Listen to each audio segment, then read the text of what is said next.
Sudah cukup? Data perlintasan Harun nggak, Pak? Ya, memang pertanyaan yang disampaikan ke saya adalah berkisar tentang tanggung jawab saya ketika tahun 2020 saya masih menjabat sebagai Direktur Jenderal Imigrasi. Saat di mana tanggal 6 Januari Harun Masiku melintas ke luar negeri, dan juga tanggal 7 Januari 2020 kembali lagi masuk ke Indonesia.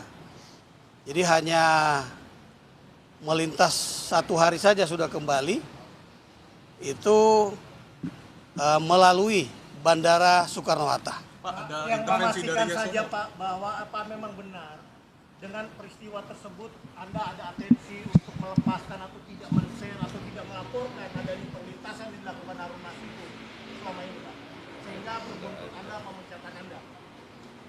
Kalau kawan-kawan menyimak press release saya pada kurang lebih tanggal 22 Januari 2020 dan tanggal 27 Januari 2020, saya sudah menyampaikan perlintasan Harun Masiku pada tanggal 6 Januari 2020 keluar negeri melalui Bandara Suta dan kembali pada tanggal 7 Januari 2020.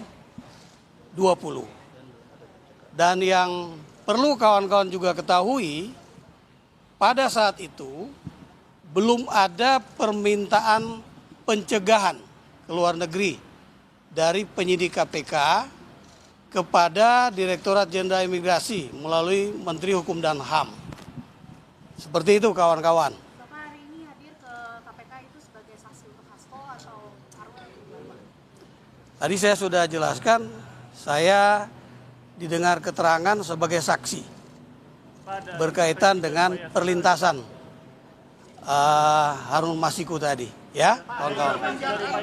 Penjabat apakah ada atensi atau permintaan baik dari Menkumham maupun ada penyelenggara negara lain terkait khususnya Harun Masiku dalam perlintasannya? Sama sekali tidak ada, ya. Sama sekali tidak ada, dan saya kira keterangan yang sudah saya berikan kepada penyidik KPK merupakan bagian dari proses penyidikan, sehingga saya juga tidak bisa menyampaikannya secara rinci, ya. Selisih Demikian.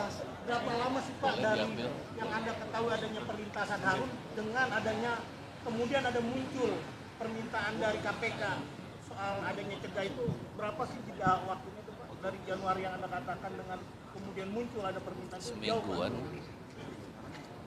Tanggal 13 Januari terbit permintaan, ya.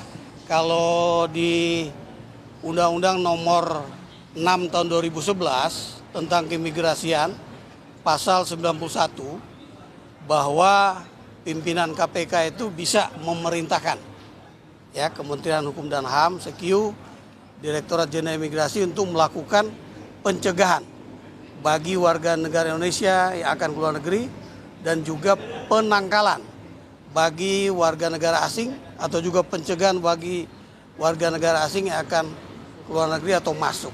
Seperti itu. Jadi tanggal 13 Januari 2020 baru ada perintah, ya, perintah dari pimpinan KPK kepada jajaran imigrasi melalui Kementerian Hukum dan HAM untuk dicegah ke luar negeri. Cukup, ya. Tanggal itu apakah Anda melihat ada perlintasan lagi dari Harun Masiku? Ini kan untuk menjelaskan kepada publik. Tidak ada. Tidak ada. Ya, tidak ada. Pak Jadi Yasona sempat bahas soal pencegahan Harun Masiku ke Bapak nggak, Pak? Atau tidak ada. penjelasan Harun Masiku? Saya kira kawan-kawan bisa nanti dijelaskan kepada penyidik, oleh penyidik, ya. Saya kira. Tanggapannya atas pernyataan Bapak dan Pak Yasona yang tahun 2020 itu beda. Penegasannya bagaimana, dan apakah itu juga dijadikan salah satu pertanyaan dari Saya kira nggak ada perbedaan, ya. nggak ada perbedaan. Cukup Saya ya? kira cukup ya? Cukup ya? Ya. Cukup ya? Cukup ya? Informasi gitu Pak terkait pelintasan Harun Masiku. Oh, harus. Nah, itu sebenarnya kejadiannya seperti apa? Tanya ke penyidik. Saya kan bukan Dirjen Imigrasi lagi ya. Saya kira nanti kawan-kawan tanya kepada Jalan ya. kawan-kawan imigrasi. Makasih banyak kawan-kawan ya. Makasih. Ya. Kita sama-sama baru saja mendengarkan keterangan terbaru dari Dirjen Imigrasi Kemenkumham periode 2015 hingga 2020. Roni Sompi usai 5 jam diperiksa oleh penyidik Komisi Pemberantasan Korupsi dalam kasus buron Harun Masiku yang juga sudah ditetapkan ada 2 orang tersangka yang ditetapkan oleh KPK yakni Sekjen PDI Perjuangan Hasto Kristianto dan juga ada Harun Masiku.